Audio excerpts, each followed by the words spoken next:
जय हिंद। देखो बच्चों, जो भी एंट्रेंस एग्जाम एक्सेलेंस स्कूल या मॉडल स्कूल की तैयारी करते हैं उनके लिए बहुत ही इंपॉर्टेंट है।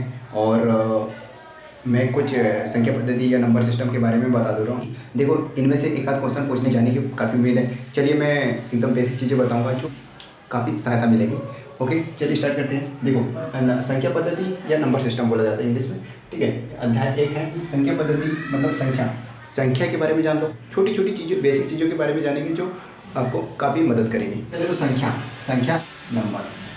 जो संख्या वस्तु के परिणाम अथवा इकाई का बोध कराती है उसे संख्या कहा जाता है। जैसे 5 किताब, या फिर आप बोल सकते हो 1 पेन, या फिर बोल सकते हो 2 शर्ट। इस प्रकार से जो संख्या वस्तु के परिमाण अथवा इकाई का जवाब देती है, इकाई का बोध कराती है। देख, जो संख्या वस्तु के परिमाण अथवा इकाई का जवाब देती है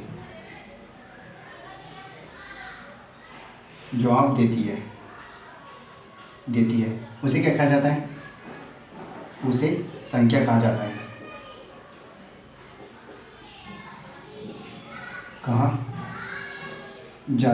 उसे संख्या कहा जाता है। जैसे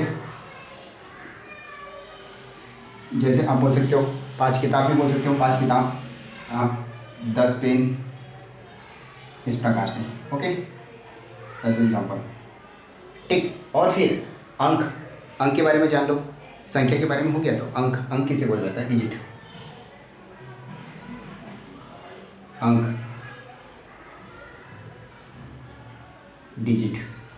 अंक या डिजिट किसी अंकन पद्धति में जिससे संख्या बनाई जाती है उसे क्या कहा जाता है? अंक कहा जाता है। जैसे 0 से लेके 9 तक के कुल कितने अंक हैं? 10।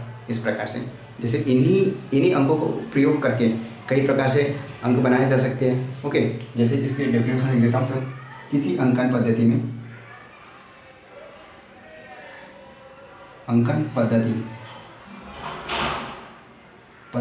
किसी अंकन पद्धति में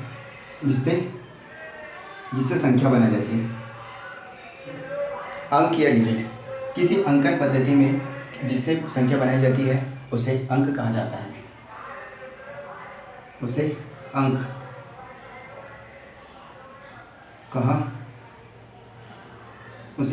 जाता है। अंकन मतलब लिखने की पद्धति में। अंकन पद्धति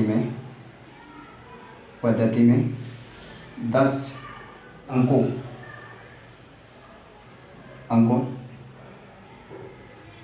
जैसे बोल सकते हैं, जैसे है ना, 0, 1, 2, 3, 4, 5, 6, 7, 8, 9।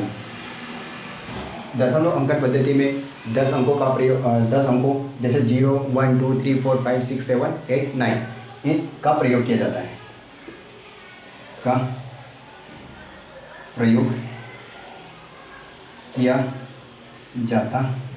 क्योंकि इन्हीं से बनके कोई भी संख्या बनाई जा सकती है, बड़ी से बड़ी, है ना। इन 10 का प्रयोग करके, ठीक है, 0 से लेके 9 तक के, इन्हीं से कई प्रकार के अंक बना सकते हो। संख्याओं के प्रकार, टाइप ऑफ नंबर बोल सकते हो। ऑफ नंबर्स, संख्याओं के प्रकार। एक है प्राकृत संख्या। इसका डेफिनेशन होता है प्राकृत संख्या। ये प्राकृत संख्याओं पे गिनती की वह संख्या जो 1 से बड़ी होती है उन्हें प्राकृत संख्या कहा जाता है। इसे धनात्मक संख्या भी कहा जाता है। जैसे मैं डेफिनेशन लिख देता हूँ बच्चों। देखो, गिनती की वह संख्या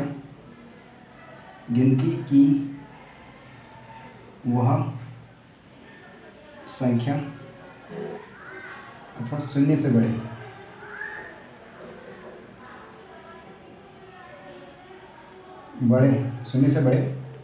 अथवा शून्य से बड़े, देखो, अथवा शून्य से बड़े पूर्णांक को प्राकृत संख्या कहते हैं, है ना, प्राकृत संख्या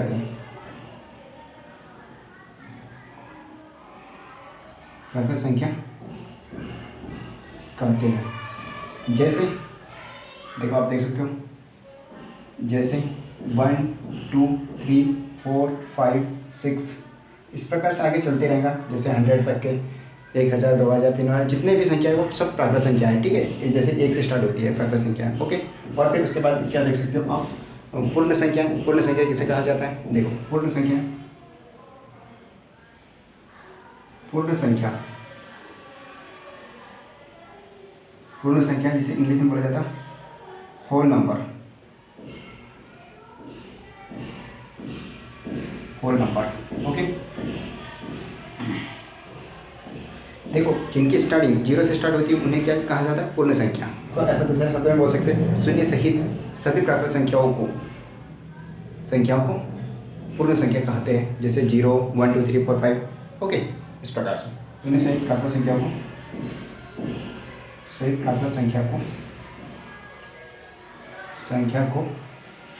शून्य सहित प्राकृत संख्या को पूर्ण संख्या कहते हैं। ओके, संख्या कहते हैं।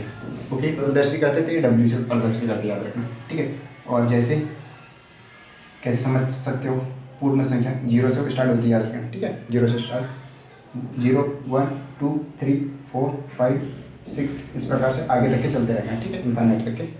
ओके, ठीक है बच्चों, ये आगे इन दोनों के बारे में पता चल गया, प्राकृत संख्या और पूर्ण संख्या किसे कहते हैं। ठीक है बच्चों, देखो ये हमें पता रहना चाहिए। देखो ये मॉडल स्कूल में या फिर कोई भी कॉम्पिटिशन में ये पूछे जाने की काफ़ी उम्मीद है। ठीक है, इस पूरा वीडियो में जितना अगर मैं बता रहा हूँ वो पूरे इंपॉर्टेंट है। ठीक है, पूरा वीडियो को जरूर देखना। ओके, देखो बच्चों, ये थर्ड है। देखो पूर्णांक संख्याओं के बारे में, शून्य के साथ सभी धनात्मक और पूर्णांक संख्याओं के समुच्चय को क्या कहा जाता है, पूर्णांक या इंटीजर कहा जाता है। ओके, जैसे एग्जाम्पल के लिए 1 2 3 0 और -1 -2 -3 ये सब हो सकते हैं। ओके, और बटे वाला भी हो सकता है। ठीक, इसका डेफिनेशन, ठीक है, शून्य के साथ सभी धनात्मक और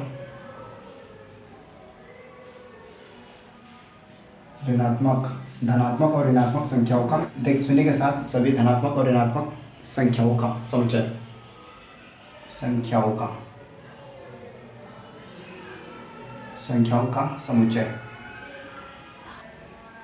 क्या कहलाता है, पूर्णांक।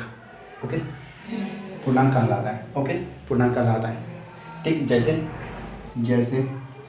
आप मान सकते हो 1 2 3 0 -1 -2 -3 इस प्रकार से। ओके, इस प्रकार से आप बोल सकते हो आदि ETC आदि। ठीक है, यह है पूर्णांक संख्या है। ये पूर्णांक संख्याओं के बारे में आप समझ गए होंगे। सम संख्या है, इवन नंबर्स बोल सकते हो, इवन नंबर्स। ओके, सम संख्याएं किसे कहा जाता है, जो 2 से पूरी तरह से भाग चली जाती है, उन्हें कहा जाता है सम संख्याएं। ओके, जैसे 2 मतलब 2 का पाना पढ़ लो, एक प्रकार से सम संख्या है ना। 2 से जिस भी डिजिट में अगर भाग चला जाता है तो वो सम संख्या है। ओके, इसका डेफिनेशन देखो, वे संख्याएं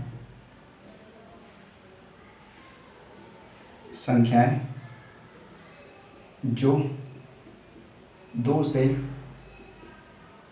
पूर्णतः विभाजित हो, वे संख्या जो 2 से पूर्णतः विभाजित हो, उसे क्या कहते हैं, विभाजित हो, उसे सम संख्या कहलाती है। जैसे 2 2 2 4 ये 2 4 6 8 इस प्रकार से। ठीक है, जैसे 100 में भी 2 से डिवाइड होगा तो ये कितने बार, 50 बार। इस प्रकार से सम संख्याएं होती है। ओके, अपन ने सम संख्याओं के बारे में जान लिया है ना बच्चों, क्या सम संख्याओं के बारे में जान लिया। उसके बाद देखो ये विषम संख्याओं के बारे में जानेंगे अपन। ठीक है, ये 5वां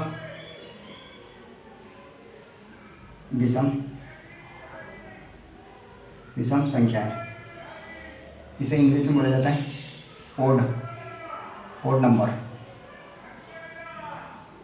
नंबर्स बोल सकते हो। ठीक है, वे संख्याएं जो 2 से पूर्णतः विभाजित ना हो, उसे क्या कहा जाता है, विषम संख्या है। जैसे 3 5 7 11 13 है ना, इस प्रकार से वे संख्याएं जो 2 से पूर्णतः विभाजित ना हो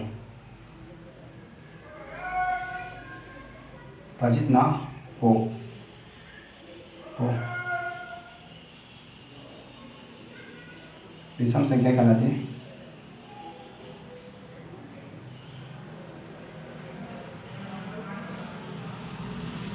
विषम संख्या कहलाती है। ओके, जैसे जैसे बोल सकते हो 3, 5, 7, 11, 13, 17, 19, इस प्रकार से समझ। ठीक है बच्चों, आप समझ गए क्या समझे, सम संख्या और विषम संख्या इनके बारे में तो जान लिए होंगे। ठीक है बच्चों, अगर ये डेफिनेशन लिख लेना बच्चों, देखो याद इसलिए करना जरूरी है बच्चों, अगर आपको याद रहेगा तो आप किसी कोई भी पूछा तो उसको आसानी से जवाब दे सकते हो।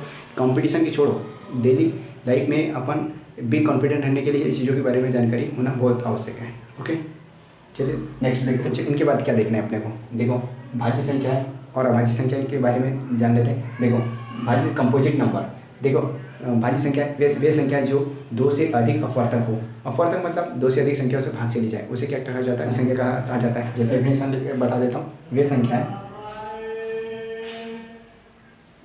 संख्याएं जो 2 से अधिक, वे संख्याएं जो 2 से अधिक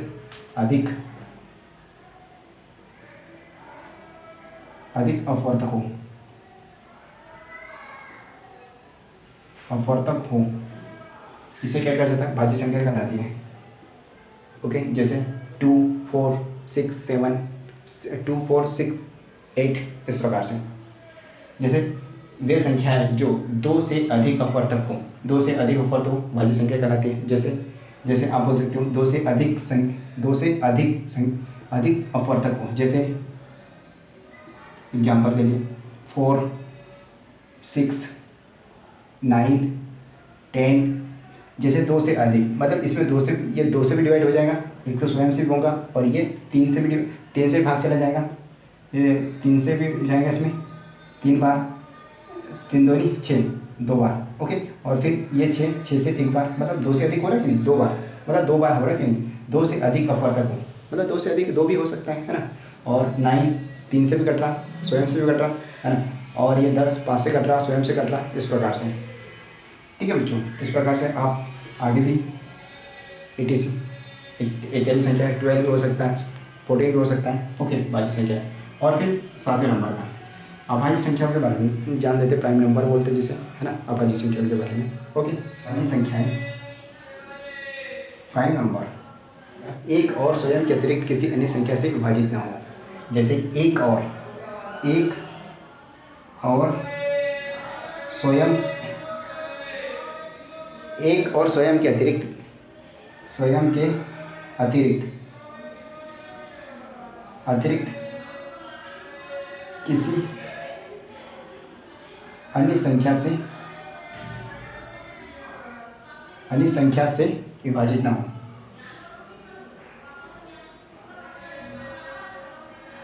विभाजित ना हो।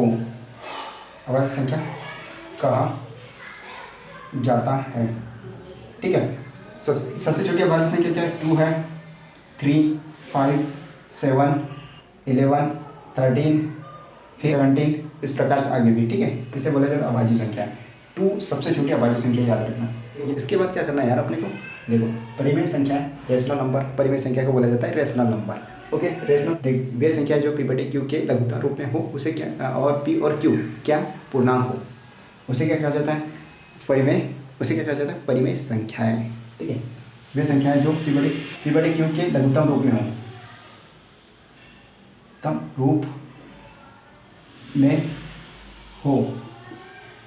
एवं p व q पूर्णांक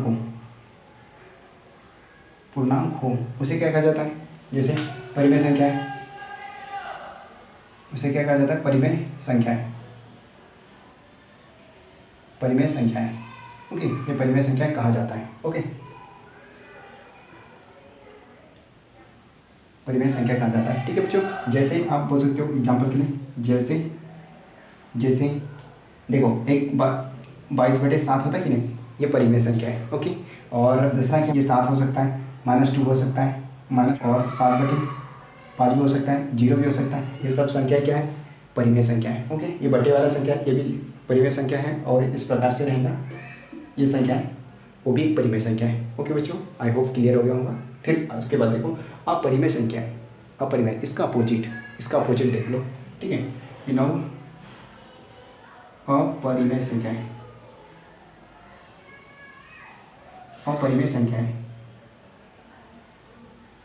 अपरिमेय संख्या इरेशनल नंबर, इरेशनल नंबर वे संख्या है जो p बटे क्यू के रूप में, p बटे क्यू के लघुत्तम रूप में ना हो उसे क्या कहा जाता है, अपरिमेय संख्या है। ओके, इसी का अपोजिट याद रखना, ये संख्या है जो p बटे क्यू के लघुत्तम रूप में ना हो उसे अपरिमेय संख्या कहा जाता है, अपरिमेय संख्या कहा जाता है। ठीक है, अपरिमेय संख्या या परिमेय संख्या कहा जाता है। जैसे बोल सकते हो पाई देखा, यहाँ इसका मान कितना 22/7, ये परिमेय संख्या है। लेकिन यहाँ पर पाई याद रखना इंपॉर्टेंट, बहुत वेरी इंपॉर्टेंट है। IMP आपसे कोई भी पूछ सकता है। देखो आपसे कोई पूछेंगे अपरिमेय पाई कैसे संख्या है, तो अपरिमेय संख्या याद रखना। अगर एग्जाम में पूछा जाए तो याद रखना अपरिमेय संख्या, और ये बोले तो परिमेय संख्या है। ओके, और फिर जैसे ये अंडर रूट में जो भी संख्या रहेगी, ये अंडर रूट में 2 हो गया, 3 हो गया, ये सब अपरिमेय संख्या चीज़ें क्या है, अपरिमेय संख्या है। यहाँ से जो अंडर रूट में रहेंगे वो अपरिमेय संख्या, और ये पाई एक प्रकार से पाई, इसको बहुत याद रखना। ठीक है बच्चों, आई होप यहाँ तक ही क्लियर हो गया। ये इसलिए इस प्रकार से बताया क्योंकि एक दूसरे से मिलते जुलते हैं। ओके, फिर नेक्स्ट देखते हैं। ठीक है बच्चों, अगर वीडियो अच्छा लगता है तो लाइक किया करो। ठीक है, देखिए वास्तविक संख्या, देखिए इसका परिभाषा है, परिमेय और अपरिमेय दोनों प्रकार की संख्याओं को वास्तविक संख्या कहा जाता है। जैसे उसमें अंडर रूट वाला भी रहेगा, 0 भी रहेगा, 3 भी रहेगा, बटे वाला भी रहेगा, 22/7 इसमें ही रहेगा। ठीक है, याद रखना। डेफिनेशन लिख देता हूँ, वे परिमेय और अपरिमेय दोनों प्रकार की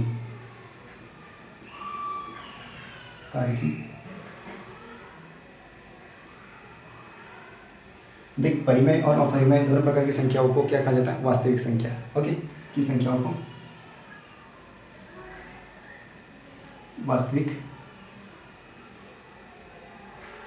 संख्या कहा जाता है। ठीक है, इसका जैसे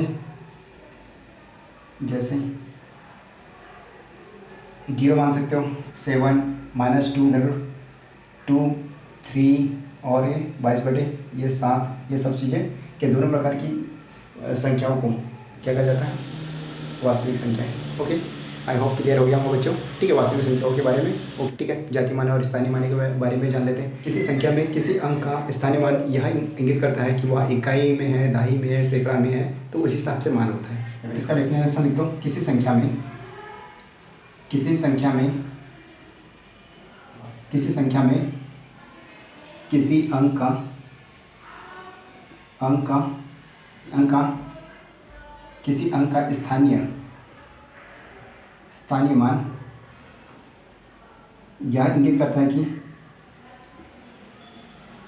यह इंगित करता है कि वह किस स्थान पर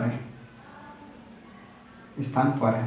ठीक है, वह किस स्थान पर, किसी संख्या में किसी अंक का स्थानीय मान यह इंगित करता है कि वह किस स्थान पर है। जैसे इकाई, दहाई, सैकड़ा, इस प्रकार से। एग्जाम्पल के लिए बता देता हूँ।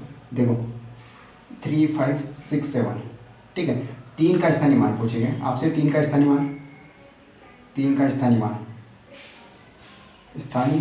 मान ये हो जाएगा।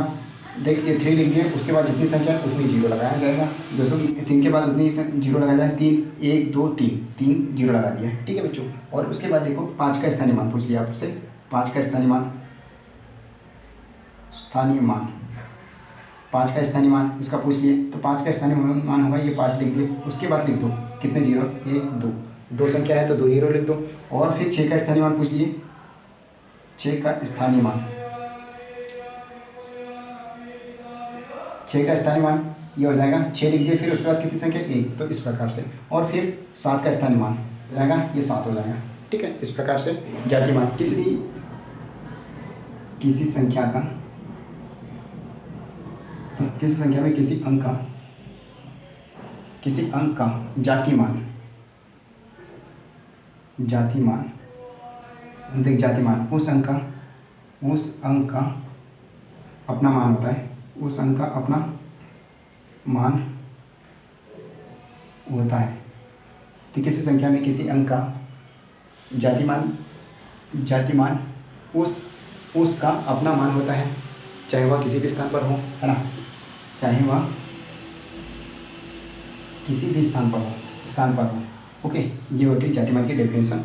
ओके, और फिर एग्जाम्पल दे देते हैं 5 3 5 6 7। देखो 3 का जातिमान बोले तो 3 का जातिमान कितना होगा? ये 3 होगा, जैसे 3। और फिर 5 का जातिमान पूछ लिए तो ये 5 ही होगा, और 6 का जातिमान पूछे तो 6 होगा, 7 का जातिमान होगा तो 7 ही होगा। ठीक है, देखो